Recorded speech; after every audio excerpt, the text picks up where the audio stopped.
Essa questão é muito importante porque cobra uma habilidade essencial em pediatria, ebiatria e atenção primária. A violência contra adolescentes pode ter várias causas e atores. Os sinais que demonstram essas ações podem ser indiretos, mas devem ser observados pelos profissionais da saúde. Assinale a alternativa com a situação em que se deve notificar o conselho tutelar. A banca está dizendo que nem sempre a violência vem com relato claro, confissão ou história direta. Muitas vezes o adolescente chega com sinais físicos, comportamento evasivo, medo, retraimento ou lesões mal explicadas, e pelo Estatuto da Criança e do Adolescente, casos suspeitos ou confirmados de maus tratos contra a criança ou adolescente devem ser comunicados ao Conselho Tutelar. Ou seja, não é necessário ter prova definitiva para comunicar. A suspeita qualificada já importa. Antes de olhar as alternativas, precisamos separar duas situações. Uma coisa é uma criança ou adolescente com petequias, púrpuras, sangramentos e sintomas sistêmicos por doença infecciosa ou hematológica. Outra coisa é a presença de equimoses em diferentes fases de evolução, sem explicação plausível, associadas à evitação ou silêncio sobre o ocorrido. É essa segunda situação que deve acender o alerta para violência física. Alternativa A. Manuel, 15 anos, abandonado pelos pais e sob os cuidados de uma família acolhedora, apresenta febre, vômitos, petequias que evoluem para púrpuras em membros inferiores e membros superiores, rigidez de nuca e história vacinal desconhecida. Aqui, a banca coloca alguns elementos sociais que chamam atenção: abandono pelos pais, família acolhedora e história vacinal desconhecida. Mas o quadro clínico descrito aponta para outra prioridade: febre, vômitos, rigidez de nuca e petequias evoluindo para púrpuras sugerem fortemente uma condição infecciosa grave, como meningite meningocócica ou meningococcemia. Nesse cenário, a conduta imediata é atendimento de urgência, estabilização, investigação e tratamento de infecção grave, além das notificações epidemiológicas cabíveis. O enunciado não traz lesões traumáticas em diferentes estágios, relato incompatível, medo do cuidador ou sinais específicos de agressão. Então, apesar da vulnerabilidade social, essa não é a alternativa que melhor representa a situação de notificação ao Conselho Tutelar por suspeita de violência. A letra A não é a resposta. A alternativa B. Michele, 13 anos, está morando temporariamente com os tios enquanto a mãe faz um curso no exterior. Há um mês, vem apresentando equimoses em face, pernas, coxas, em vários estágios de evolução, e evita falar sobre o fato. Essa alternativa conversa diretamente com o ponto central da questão: equimoses em face, pernas e coxas aparecendo há um mês, em vários estágios de evolução, sem uma explicação clara, já levantam suspeita de agressões repetidas, e o comportamento de evitar falar sobre o fato reforça a preocupação. Veja que a banca não disse que Michele confirmou a agressão. E nem precisava. Na proteção de crianças e adolescentes, o profissional de saúde não precisa investigar como polícia, nem esperar certeza absoluta. Diante de suspeita de maus tratos, a comunicação ao conselho tutelar deve ser feita para garantir proteção e acionamento da rede adequada.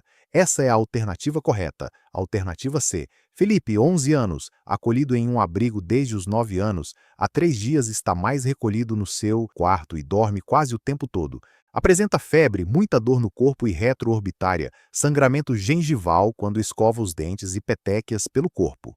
Aqui de novo a banca coloca uma condição de vulnerabilidade. Adolescente acolhido em abrigo, mais recolhido e dormindo bastante. Só que o conjunto clínico precisa ser analisado com cuidado. Febre, dor no corpo, dor retroorbitária, sangramento gengival e petequias pelo corpo sugerem um quadro infeccioso, especialmente dengue com manifestações hemorrágicas. O recolhimento e a sonolência podem estar relacionados ao estado clínico agudo. Então, nesse caso, a prioridade é avaliação médica, classificação de gravidade, hidratação, exames quando indicados e notificação conforme os fluxos de vigilância em saúde. O enunciado não descreve lesões traumáticas típicas, relato contraditório, marcas em diferentes fases de cicatrização ou comportamento que aponte especificamente para ocultação de agressão. Por isso, essa alternativa não é a melhor resposta. Alternativa D, Edilene, 16 anos, que cumpre medidas socioeducativas em uma instituição do Estado, apresenta várias equimoses nos membros superiores e inferiores além do tronco. Refere também suores noturnos, febre inexplicada, perda de peso e linfonodos aumentados de tamanho em região cervical, supraclavicular e inguinal bilateralmente. Essa alternativa exige calma. Equimoses em adolescente que está em instituição do Estado poderiam sim acender uma preocupação inicial, mas a banca acrescenta um conjunto de sinais sistêmicos muito importante: suores noturnos, febre inexplicada, perda de peso e linfonodos aumentados em várias cadeias, incluindo cervical, supraclavicular e inguinal bilateral. Esse conjunto aponta mais para a investigação de doença hematológica ou linfoproliferativa, como leucemias ou linfomas, do que para violência física como principal hipótese da questão. As equimoses, nesse contexto, podem decorrer de alteração hematológica, plaquetopenia ou distúrbio de coagulação associado à doença de base. Então, a conduta adequada é investigar clinicamente esse quadro sistêmico sem ignorar o contexto de vulnerabilidade, mas a alternativa não é a que melhor representa a suspeita típica de maus tratos que deve ser comunicada ao conselho tutelar. Quer treinar questões como essa todos os dias? Entre na Sarumed. Questões comentadas, revisão inteligente e criação de grupos para você competir com seus amigos. Assine pelo link no comentário. Agora, vamos transformar essa questão em uma regra prática para levar para a prova. Em crianças e adolescentes, suspeita de violência não exige confirmação definitiva. Suspeitou de maus tratos, castigo físico, tratamento cruel ou degradante. A comunicação ao conselho tutelar deve ser feita sem prejuízo de outras medidas clínicas, legais e de proteção. Na prova, procure sinais que não fecham bem com uma doença orgânica isolada. Equimoses em locais incomuns, lesões em diferentes fases de evolução, histórias vagas ou incompatíveis, demora para procurar atendimento, medo do acompanhante, silêncio excessivo, evitação ao falar do ocorrido ou mudança importante de comportamento. Mas também não transforme toda petequia em violência.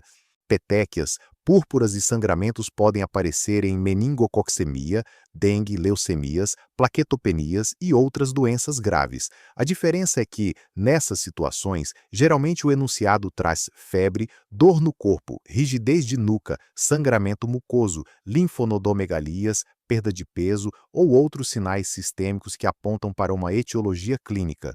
Então, o resumo é: Michele tem equimoses em vários estágios de evolução e evita falar sobre o fato. Isso sugere violência física e deve ser comunicado ao conselho tutelar. Manuel lembra meningococcemia, Felipe lembra dengue, Edilene lembra doença hematológica ou linfoproliferativa,